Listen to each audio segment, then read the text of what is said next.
Welcome to Fibroid Awareness Month 2024. I'm Sateria Venable, founder and CEO of the Fibroid Foundation. The theme for Fibroid Awareness Month 2024 is the fibroid maze, navigating a complex diagnosis. Fibroids do not just mean that you have a bad period. Fibroids can affect many aspects of our lives. Throughout Fibroid Awareness Month, we'll delve into many aspects of fibroid care. Many of the topics are a result of your feedback. The following topics will be discussed in expert panels: quality of life, can fibroids mask other issues, fibroids after 40, and pregnancy after fibroid surgery.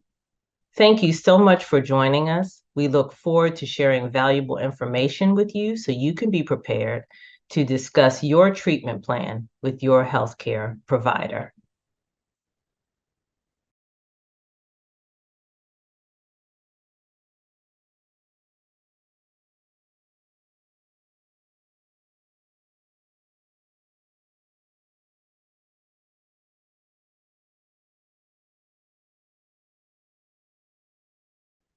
Hello, I am Jermaine Reed, and I'm a board member of the Fibroid Foundation.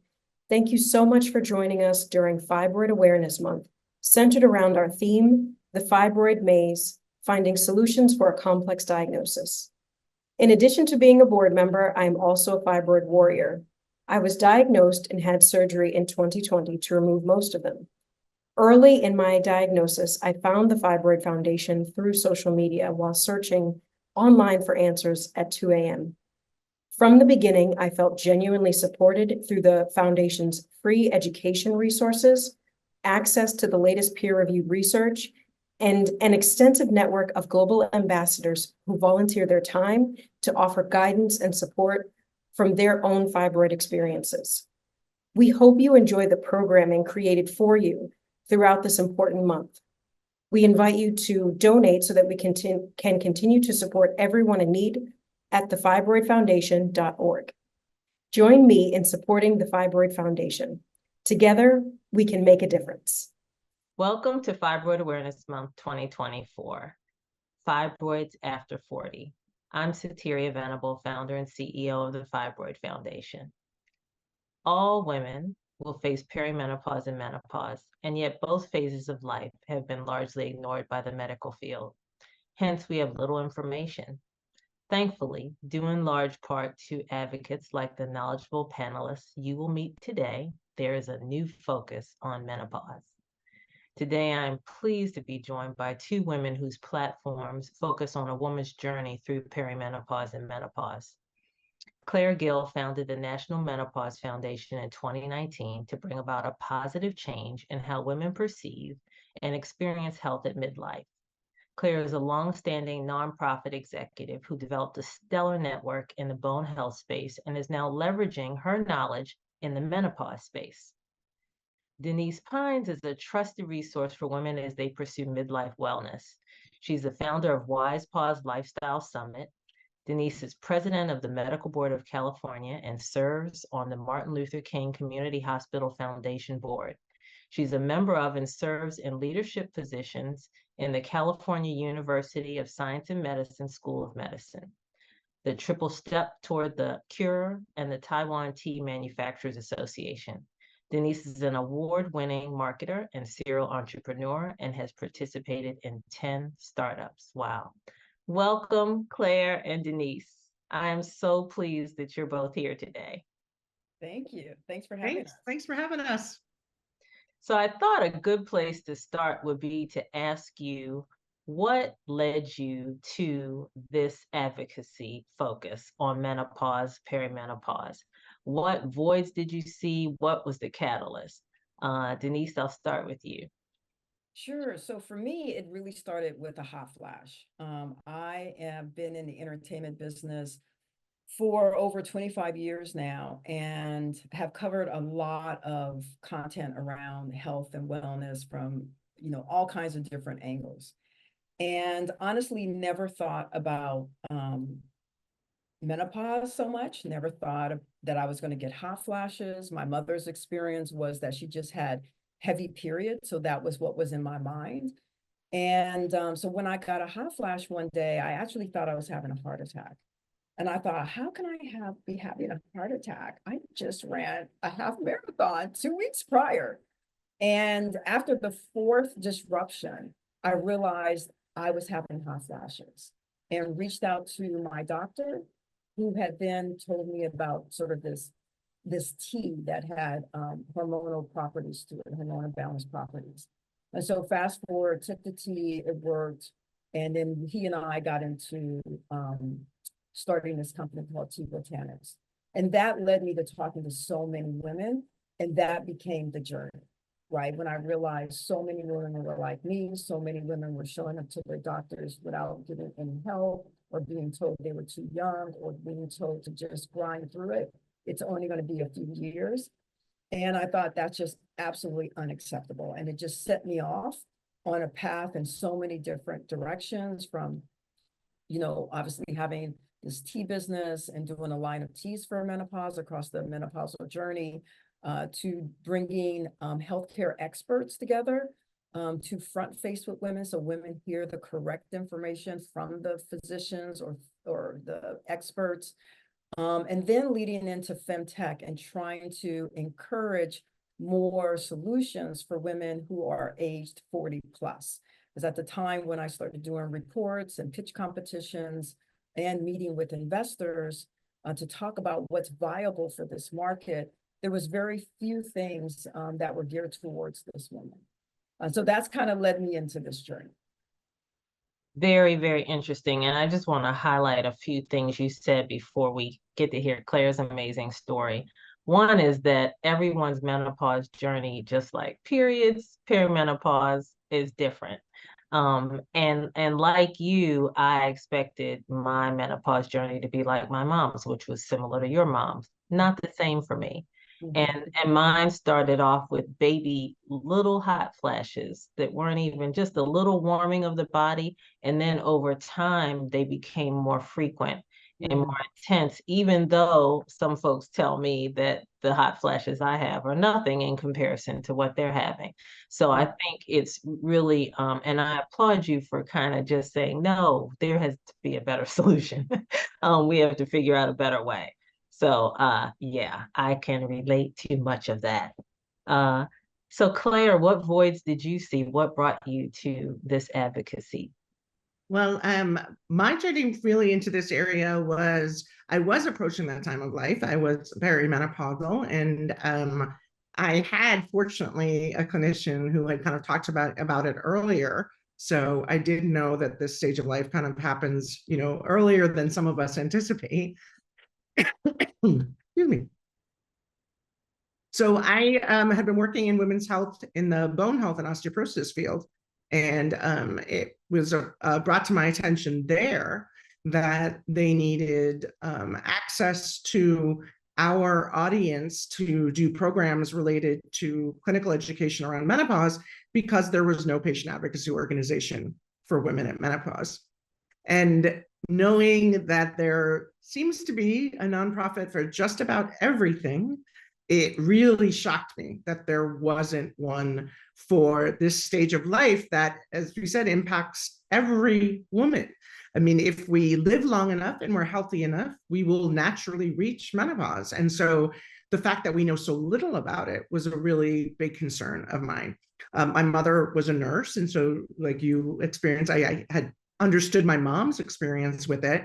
But even as a nurse, where she told me plenty about puberty, and she was a midwife in her early career, so I even knew how to deliver a baby in an emergency if necessary. She didn't talk at all about menopause. So as I started this, foundation to really focus on giving women education, advice, information that they need to empower them at this stage of life, it was really interesting having these conversations with my mom, and her being so interested in the fact that from generations previously, where it was hush-hushed and never talked about, that we were actually going to have these conversations out loud, and we were going to talk about what you can do to alleviate some of the symptoms that women experience at menopause. So that's where my journey began, and I'm really excited to continue to provide women with access to free information that is clinically sound and that they can use to advocate for themselves with their healthcare providers. Because as you said, it's very, very individual and very personal, and it's not cookie cutter. You know, we have general information, but not all the same experience.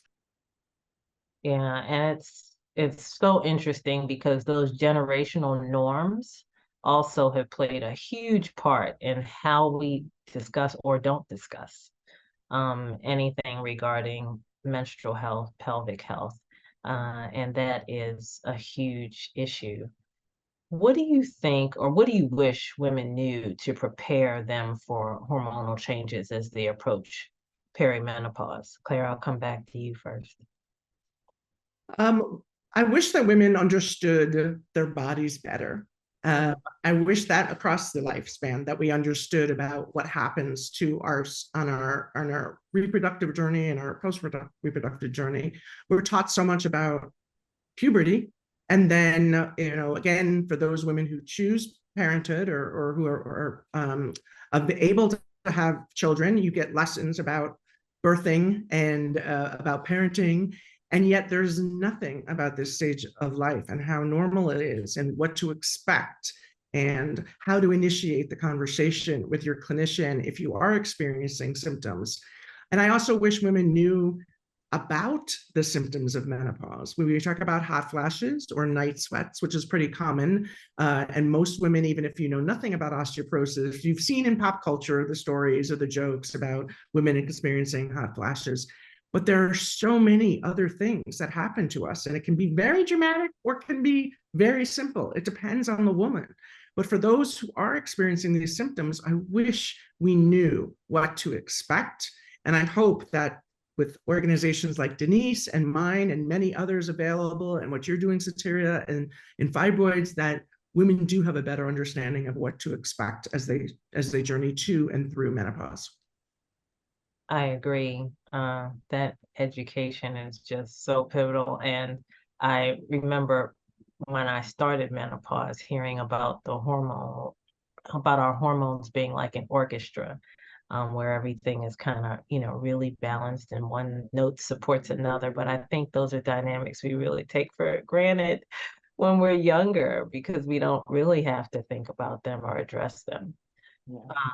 Denise, what do you wish that women knew to prepare them for hormonal changes as they approach perimenopause? I think a lot of what Claire said, that first, that it's a normal transition in a woman's life stage, and second, that it's not a disease state, right? So because it's so symptomatic, we tend to think it's a disease. So I think we have to let people know first, it's normal, it's a transition, just like puberty, and everything was kind of going wild then.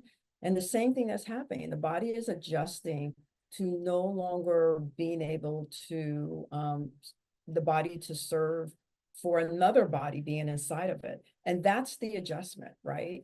I also want them to know that they need a menopause and late productive stage care team, one that has a menopause specialist on it and a pelvic floor specialist. And thinking of having like a full spectrum wellness care team. I have a care team that's my general practitioner, it's my naturopath, it's my fitness trainer, it's my chiropractor, it's my massage therapist, it's my dentist, and it's my pelvic floor practitioner. And I know that that's a lot, and it does cost, but the reality is that we're never taught, to your point, Claire, about our bodies along the life stage.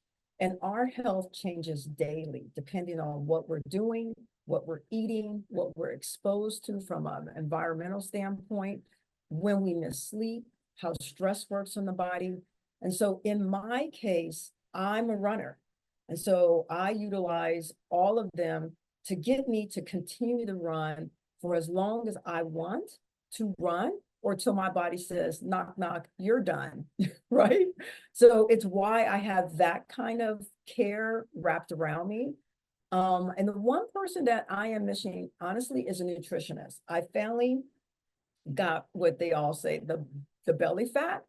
And what that means for me now is I have to reevaluate my dietary needs at this point, right? I've been able to get away with eating and doing however I want because I have been a runner since I was 19. That is no longer the case for me now. So that's going to be a new ad. But those are the things I wish women knew. That's really important. And I love the word care team. And a care team is important earlier in your reproductive journey too. And we're going to actually discuss that later during Fibroid Awareness Month. But I'm so glad that you brought that up, because I think that the idea of coordinating your own care with many different experts is a practice that's not particularly familiar to a lot of people. They don't really have a comfort level with doing that, but it's so important. And I hope that you'll feel empowered. Our listeners will feel empowered to take that step to make that happen, because Yeah. it will help you to have a much better quality of life. So thank you. Because we also can't expect your one physician to be the end all. Mhm. So we have to really look at that, right? General practitioners are just what that is. And then you move to specialists. In the case we're talking about in this subject, we're talking about menopause specialists, but they're also not cardiovascular specialists, right? They're not, most of them are not pelvic specialists. So we need to know that like one person isn't going to help with the spectrum of what is complicated around our bodies. And if I think it's also important, again, the reality is some women don't even have one practitioner that they can go to, never mind creating that care team. But that's why organizations like ours exist, to be able to provide that type of information and access to all women, so that they can get at least the basic information that they need across all those areas, like Denise just said. And really put together your own, even if it's virtual, care team of, oh, okay, this is what I need to know about this, and this is what I need to know about this, and then do the best that we can with what we have. But it's not, as you said, it's not something that we as women are taught to do or to prioritize, right? We're taught to prioritize the care of everyone around us, and that it's somehow selfish if we put ourselves at the top of that list of people that we are going to focus on getting that care and that access that we need. And I think that needs to change too. I agree with you. And I'm so pleased that you're both here, because you all are part of my care team. When I think about, how to get the information that I need to kind of just bounce some ideas off, you ladies are my go-to websites that I go to, and so I encourage everyone to visit them. And this conversation reminds me of conversations on how to prepare young girls for their first period. I thought about that when I was developing some of the questions that I'd ask you today. And that the onset of your period and the onset of perimenopause might be challenging, but you want to also empower everyone to have those experiences. Do you feel that the onset of perimenopause is another pivotal reproductive health moment in the lives of women and menstruators? Denise, I'll come to you. Sure. Yes, absolutely. I think perimenopause is a great reset moment, right? And it needs to begin with the healthcare system asking women a set of questions about what you may be experiencing at minimum age 40. I'd really like it to be age 35, but I'll take age 40. And the question should be that the physician is asking, or nurse practitioner or PA, is about, have you been experiencing fatigue, hot flashes, or night sweats? Have you noticed your weight has gone up, but you haven't really done anything for it to happen? Have you had heart palpitations? Like maybe the top 10 things that are questions that physician asks during that sort of perimenopausal time. And then they move next to hormone lab test, right?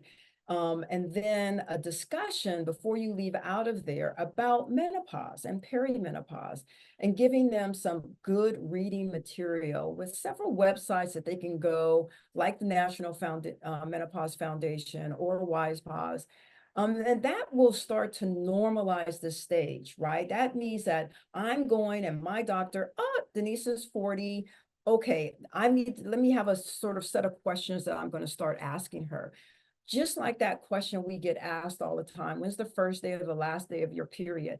We need a set of questions that are around a particular age so that the physicians can get prepared to start and get their patient prepared about what this next phase in their life is going to be. Agreed. Yes. Very good points. And Claire? Yeah, I agree with everything Denise said. That is spot on what would be ideal if we were to be able to do this. And coincidentally, my journey as into perimenopause coincided with my daughter's journey into puberty. So I was seeing firsthand, that similarities to it, and trying to figure out how we were changing and how to manage those changes within a family dynamic too, which is also really interesting when we think about it, because much like puberty and the kind of, we talk about what happens to our lovely teens as they're going through that stage and how difficult it can be for everyone. The same happens at perimenopause and menopause, and yet we don't talk about that change and that dynamics that happen within our relationships, within our workspace, within our friendships, all of those things. So yeah, having that conversation at an early stage and making it very normal, as Denise said, just part of your well visit. Here are the questions to ask women as they're approaching this. Some may be experiencing it, some others aren't. But having that conversation just lets women know that this is normal. And here's what we do about it, and take it from there. I also wish that someone would say, this is what you could potentially expect, more regularly. I mean, we know that those answers now, but I didn't when I needed to know them. And Claire, I think you might have a book there with your daughter. You. Yes. That's yeah, that would be really interesting. So why do you think we're having these conversations more broadly now? Claire, I'll come to you first. Well, clearly, because I founded the National Menopause Foundation. That's great. No, I honestly think it is generational. I think it's just every generation has brought more awareness, changes in how we approach things. I was recently interviewed for an article that appeared in the Washington Post about menopause and talking about the millennials, the fact that millennials are perimenopausal now, and that's why this conversation is happening. And I was like, oh, no. It's Gen X, right? That is, we have constantly been doing this. And so I think that is really it. Those conversations that we had amongst ourselves as girlfriends and in the relationships that we have are very different than what our parents and what our mothers did. And so I think it was kind of natural that as we approached this stage of life, we started asking each other, hey, are you experiencing this? Are you doing that? And, I think that dynamic has happened throughout our lives. And so, I remember joking with my college roommates, and one of them was like, are you getting hair in your big toe? Right? We like that kind of natural in our 20s, where those are conversations that we've been having. So again, when these things started happening and it became a lot more apparent, I think our generation then started having those conversations and having them out loud. And then everyone else has picked up on that. And I think that certainly we've benefited from the celebrities of our generation who have stepped forward saying, wait a minute, what is this? And why didn't we know about this? To organizations, conversations, clinicians. There's so many clinicians I talk to who have become menopause, certified experts because they themselves started experiencing things that they were not taught about in medical school, where they were just like, oh, right, I remember that slide that was talking about this. And then, went on to figure out, how do they learn more about it? How do they, become expert in this? So I think there's a lot of contributing factors to it, but thank goodness it's happened. Yeah, I totally agree with Claire on that it did really start with Gen X. I think they were the women who got fed up. I mean, because here we are as Gen X, we're we know more about nutrition, right? We know organic, we know all of these things. So, we hear about all these healthcare, technologies. And so, boom, we come into experiencing perimenopause. And what? Like, no solutions? Doctors don't know anything? Like, this is unbelievable. And then I think journalists within this group, this perimenopause group, who began to write a flurry of articles over the past couple of years that we've seen in publications like the New York Times, right? If it's in the New York Times, wow. And it just became a flurry and a series of them. And then Gwyneth Paltrow, to me, was the first famous celebrity who I think played a huge role by sharing her experiences and then having created products, right, related to menopause. And I think that really sort of opened the floodgates. Then Oprah jumped in and she brought her high profile friends into a conversation where she invited other people through her platform. And that really, to me, amplified the discussion from a mainstream standpoint. And now we're even starting to see changes in the workplace with conversations and provider support, right? But there's, in the workplace, we still have a long way to go. I mean, a long way to go, but it's definitely getting started. And then there's an exciting new film that's coming out called The M Factor, Shedding the Silence on Menopause. And I'm the executive producing partner on that project. Claire is also a partner with us on this work. And it's about reaching the masses and continuing to break that silence around this really important topic. So happy to hear about that project and happy to support it. And I think one of the things I think of is when we have our periods, like we have a program called the Workplace Reset. And we developed the program because I thought about all the years that I'd be in boardrooms hemorrhaging and you sit and you smile in a room of me. I worked in construction management, so there were very few women. And I'd be in a boardroom full of men and be hemorrhaging, have a gush, have to like act like nothing is happening, carry on, do a very demanding job, be on flights. Women and menstruators do that every single day in every walk of life. And I think we should like have gold medals. I really do, like for coping with those specific symptoms and coping with perimenopause, menopause. When I first started the perimenopause transition and I heard about some women kind of saying, I'm just not working anymore.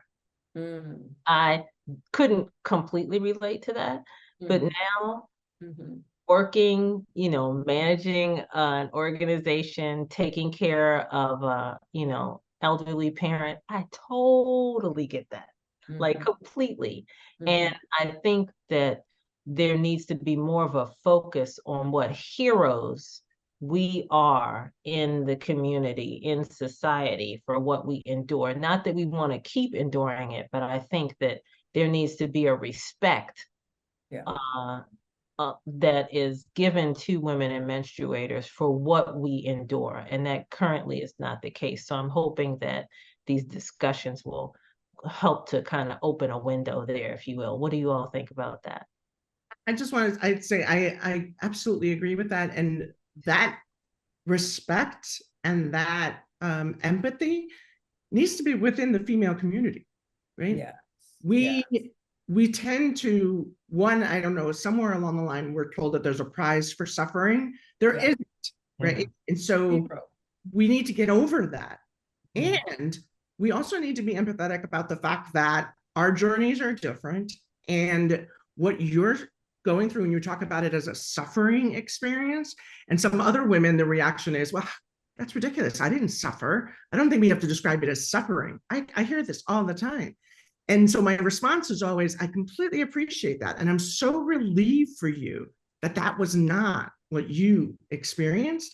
But I can't tell you the countless number of your sisters who tell me that it was far more traumatic for them sometimes than even childbirth, really, and what they deal with physically and trying to prepare for this kind of stuff and all of those things that go with it. And you're right, Sateria, if we expect the the community at large to give us credit for what we, what we do physically and mentally and emotionally and, in our work lives, in our home lives, while we're going through all of these changes. We have to give that to each other as well. And we have to be able to give it to ourselves a little bit of grace in the, wow, this is a challenge. Like, I never thought it would be the challenge. And as you said, so many women, when it's not talked about, just step away, right? They have to get out of the workforce, whether they want to or not. They just can't do it.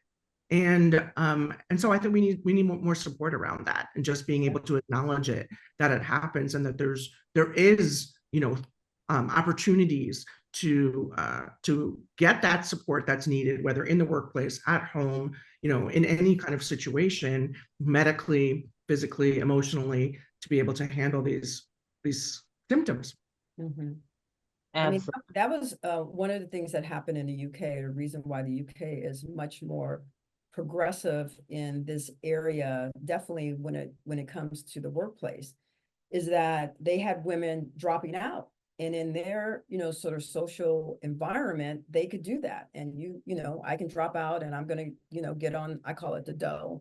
You can get on the dough in that country and just say, I don't have to deal with it. And what they found when they, started evaluating this mass exodus of women from the workplace, they noticed it was women around a particular age. And so when they went to evaluate and talk with these women, they found that these women were suffering from menopausal symptoms, that they weren't getting support at work, that they were being the butt of jokes. And they just decided, well, I could just leave. I don't have to work. And what made them react to this in terms of the entire country, including the government, was that they don't have population spurts like we do, right? So we had boomers, then we had Gen X, then we had the big millennials, and now we have big Gen Z. So they don't have big populations coming into the workforce. They need that workforce to stay in place. And so they created all of these initiatives that, some are, regulated initiatives, initiatives then in terms of their country, like 46% of employers have some form of menopausal support in place. Unlike here in the US, we don't have anything that makes us to have to do this, right? We have these big populations that are going to replace the current populations that are working. So we don't have a push or a force to make us have to do it. Right now, it's it's a good thing to do kind of place where it's at.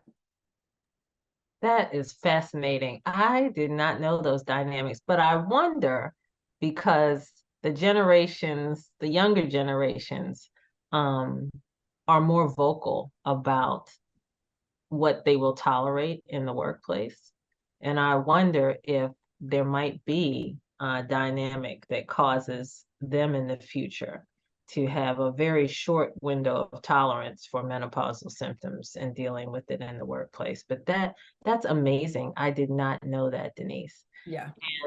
And I think back to I was 39, and the physician who did my third fibroid surgery, I've had 4, their office called me and said that my AMH levels were low and that I needed to come in now. And I didn't know what AMH levels were. I was looking at my mom, who had her second baby at 41, me at 37, and I thought, that can't be. And I just say that to highlight that, one, the onset of the symptoms can happen again in so many different areas of your life. The symptoms can vary, and that there is no generational or family blueprint for your fertility levels. And I know, Denise, you alluded to before about, wanting to have some type of screening in your maybe late 30s to 40. What is the typical age for perimenopause and menopause that we know now? It's typically mid-40s. I would say 44, 47.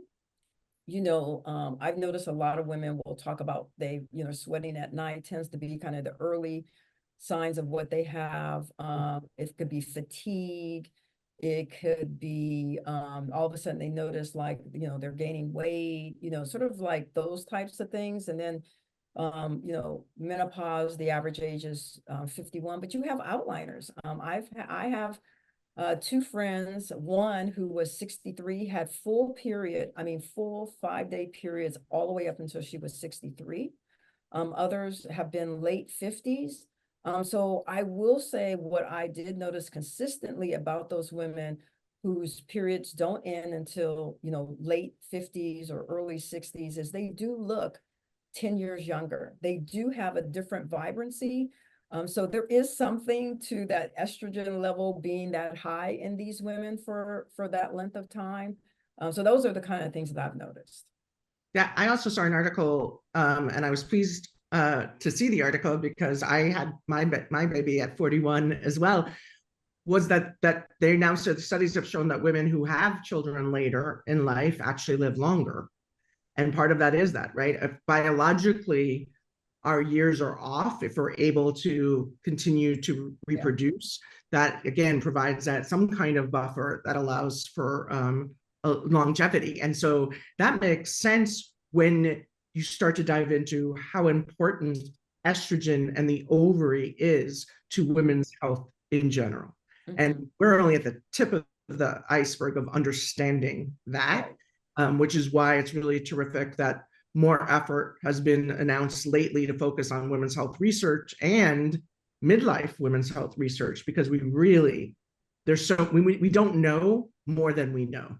And so even figuring out what questions need to be answered, because the very basics are not completely understood. And we've talked about this, you know, offline, where it was only 30 years ago, last year, the anniversary of when it was mandated that women be included in clinical trials that were funded by the government.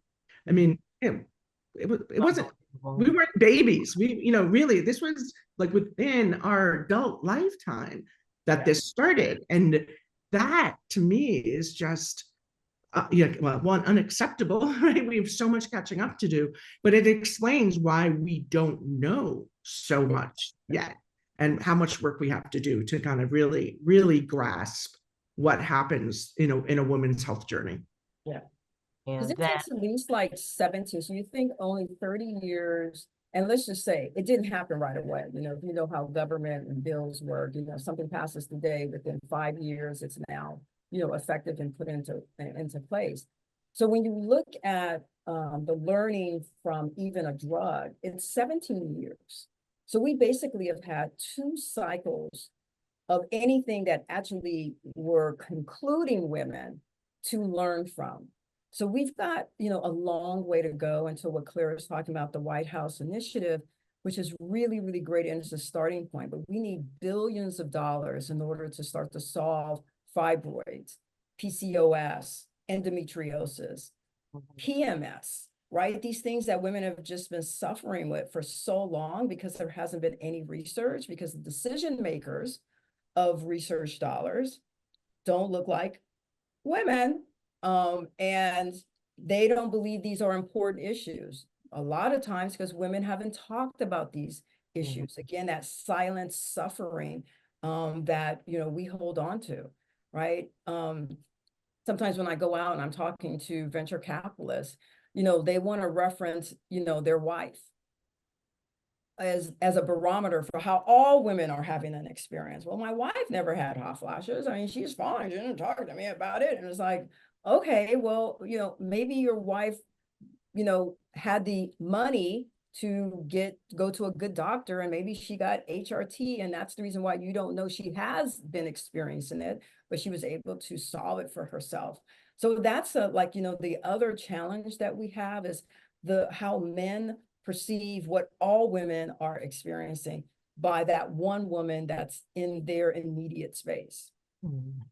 So many good points there. So I'll kind of continue that thought, Denise. When we were on Capitol Hill advocating for the fibroid bill, whenever we talked with women, most women, I'd say 90% of them were like, we know what fibroids are. come on in, say no more.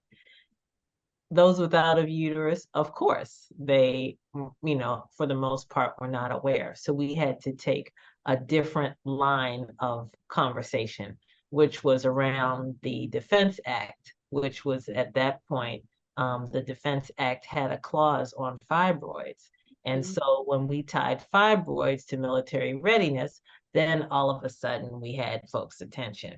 And it's a shame that that was the strategy that, I figured out we had to take to be able to have these conversations. But to your point, it's not relevant for some people if you don't tie it to some other financial bottom line. Yeah. And in addition to the fact that women's health research was not even a factor at NIH until the late 80s. There was the WHI study, which caused menopause education in medical schools and access to menopausal therapies to basically get, it was halted for a generation. I think there was a New York Times article that said a generation of women has been denied hormone therapy. And when you think about that, it's more than that, though, right? We're still not still dealing with that. That's very true. I agree. Yeah.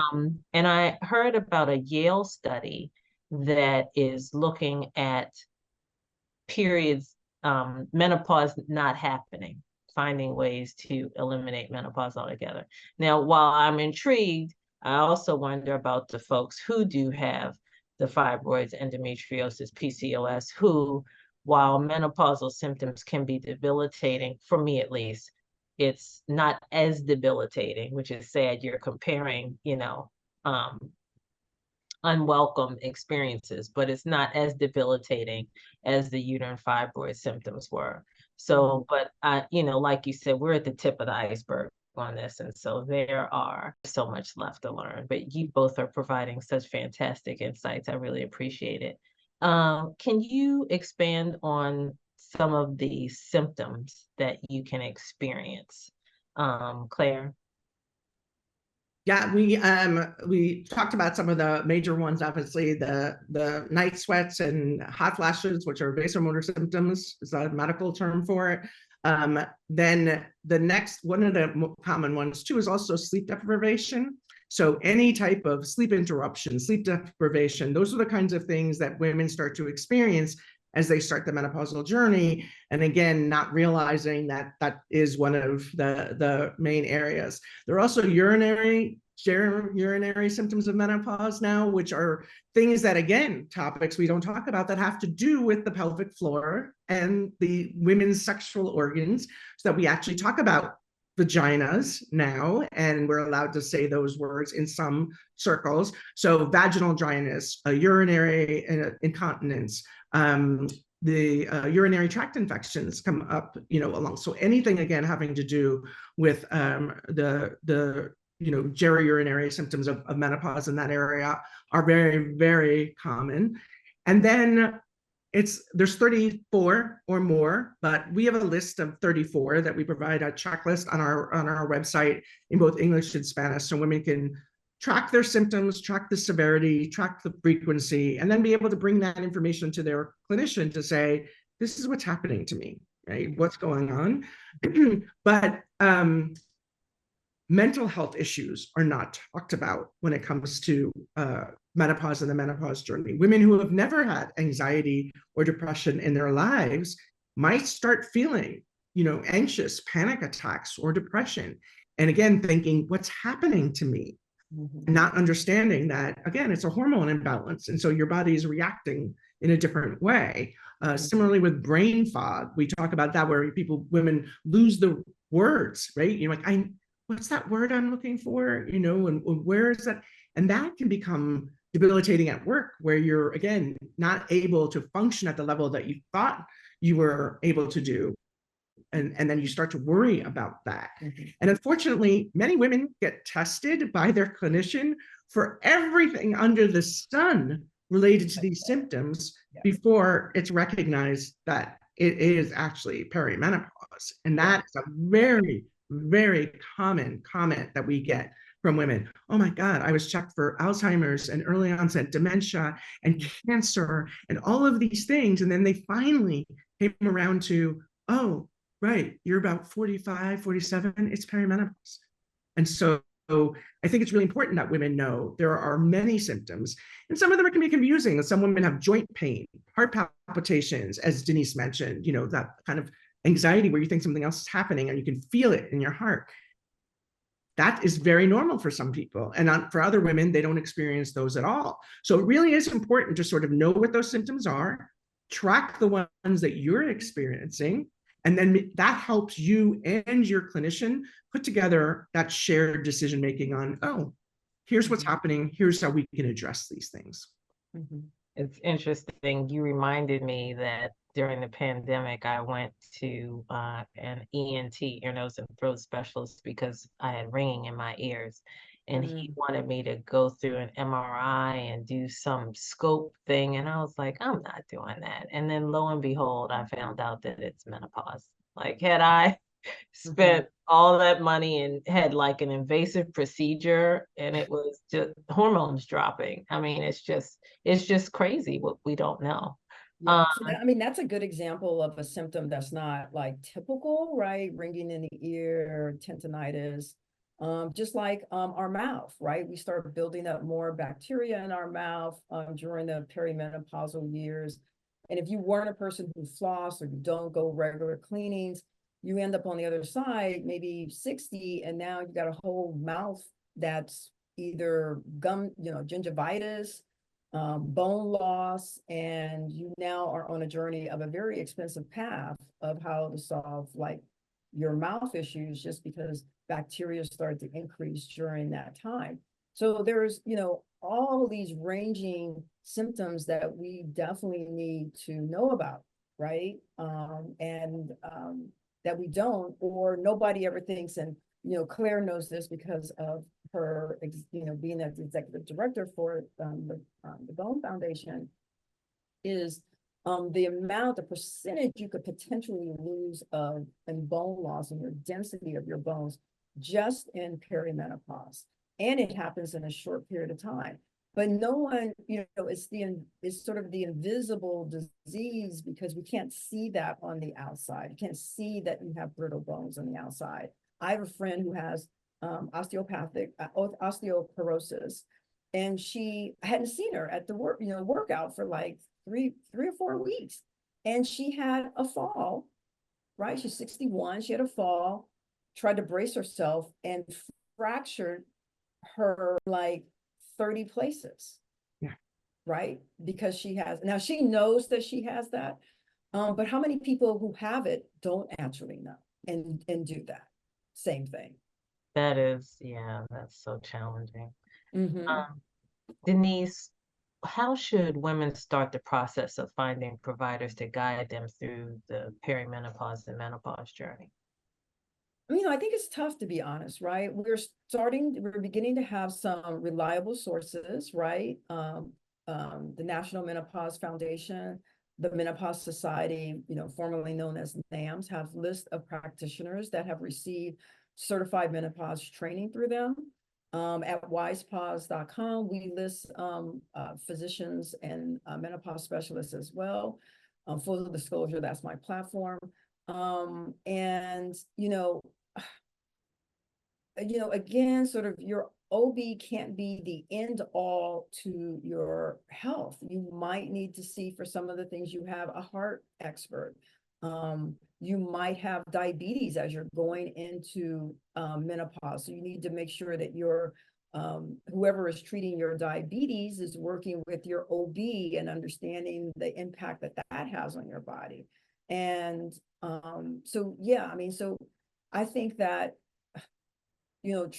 trying to make your general practitioner the be all for your health, definitely during this time, is not the way to go, because most general practitioners have not studied menopause specifically. Definitely did get trained in it because they're general practitioners, and maybe they got 30 minutes. So I think, right now we're still in that, it is tough. And then the reality, if you are low income, you just get the doctor you get, and they don't know how to help you. You are honestly left suffering. And that is really sad.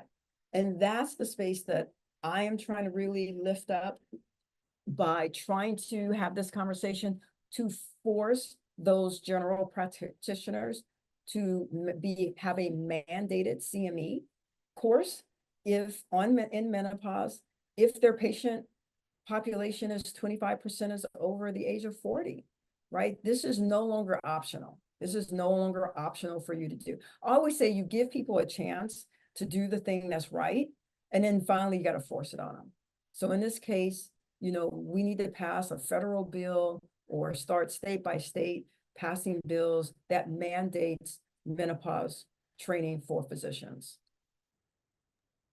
That's great feedback. And to that, I'd add to always compare or, kind of get a second opinion. I'm a huge fan of a second opinion and of educating yourself. There are menopause specialists that you can find through either Menopause Foundation or WisePause that you can get their books. I have them and read what these experts have written so that you can better educate yourself. Claire, did you want to add something? No, I was just going to say it is challenging to find clinicians who are well versed in helping and supporting women at menopause, and that is going to take generations for us to fix. And being able to have enough clinicians who are able to serve the 1.3 million women that enter menopause every year. And then again, you think about a decade before that when we start experiencing menopausal symptoms. So it is unfortunately incumbent upon us to seek out that information other ways and then bring it to our whichever clinician we're able to see and say, this is what I know, this is what I've done my research on, here's what I'd like to talk to you about, right? And we shouldn't have to do that, but for a while, that is going to be what we need to do as women at midlife.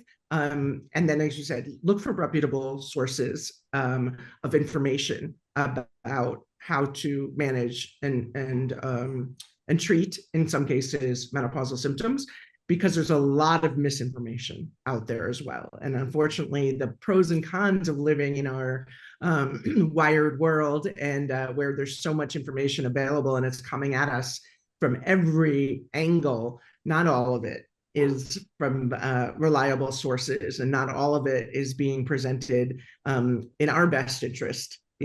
So I would say just be cautious and make sure that you find trusted advisors and trusted sources of information. And I certainly hope that our foundation would be one, and I know Denise's is another, and obviously yours is too, Sateria. So I just think we need to keep letting women know that here's all the information available, and then how we back that up and who we connect with so they feel comfortable getting that information from whomever they trust.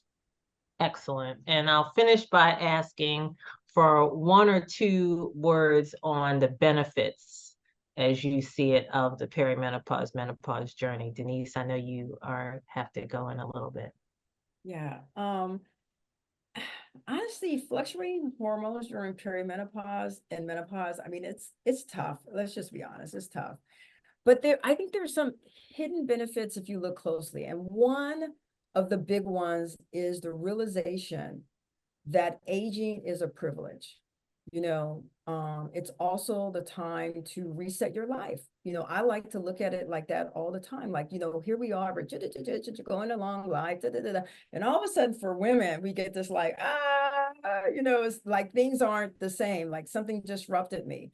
And I think, you realize like, oh, I've been, if it hits you in your 40s, I've been on this planet for 40 years. What does my next 40 look like, right? And it gives you, sort of a natural pause. It's a pause, and it also gives you a natural pause to start to listen to your body, listen to your mind, and listen to your soul, and to first, I think it says that we find ourselves having to take care of ourselves. Maybe if you're that woman that always gave, you realize like, okay, I've got to like solve this for myself in some kind of way, right? The symptoms almost force you to do that. They do. beyond that, it's a chance to sort of evaluate your life, right? How are my relationships? Are they in good health, right? Are things good with my children, my partners or my friends? Is the job bringing me joy? I think 40s are still a good time where you can switch careers. I mean, I've switched I still am in entertainment, but I've switched to, being in this space and in this menopause world. So, what were the dreams you had at 20 that really excite you? Is it time to revisit them? I know, several, good friends, honestly, who would have cherished the chance to experience perimenopause because it meant they would still be alive. They would still be here. So, yes, we want to get there, but we shouldn't have to live in a state of suffering. And finally, once you hit menopause and stop having periods, I have to say it is incredibly liberating. That constant worrying that's every single month is just gone. You do not have to plan anything around it, right? And plus, I think the thing that happened to me the most is I just stopped caring about what other people think. It just doesn't hold the same power that it had anymore.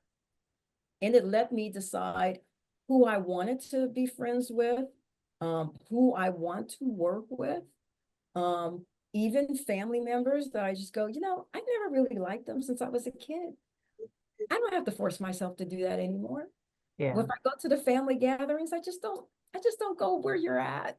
Yeah. And I'm okay with that. I don't have to force that upon myself, right? So I think there's all of this that kind of does come in this time. That's fantastic. Thank you so much for those amazing insights, and I agree wholeheartedly. Claire, what are the benefits as you see it? Everything that Denise said and more.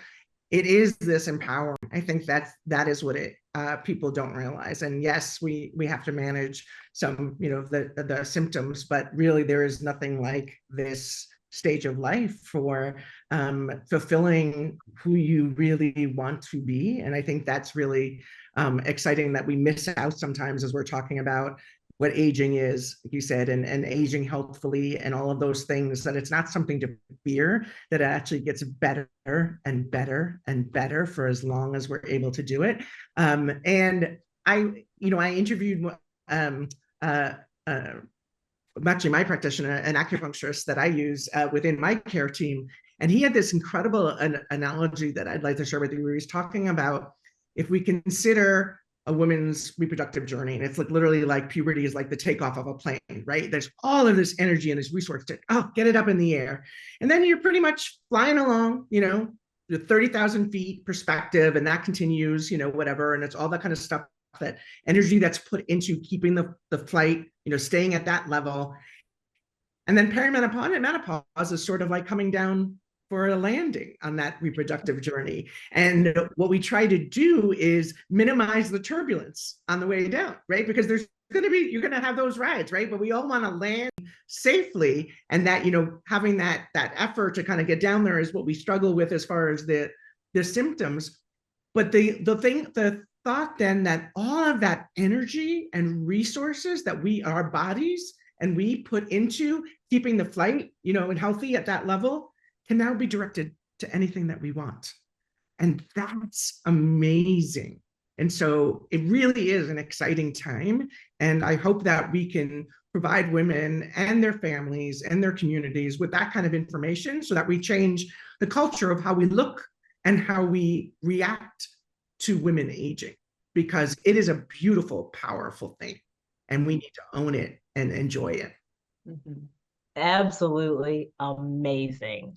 Claire Gill, Denise Pines, thank you both so much. I so appreciate all of these fabulous insights, and I'm sure our community members will as well. Great. Thank you. Thanks for having us. Thanks again. Thank you so much for joining us during Fibroid Awareness Month for these important conversations. If you're facing a menstrual health challenge, you don't have to make the journey alone. We encourage you to reach out to us at fibroidfoundation.org. If you've missed any of these informative conversations, you can view them on our website, fibroidfoundation.org/events. We look forward to continuing to share powerful, informative, and enlightening conversations with you. Together, we can erase the stigma of silence around women's menstrual health, and together we can make a difference. Thank you and be well.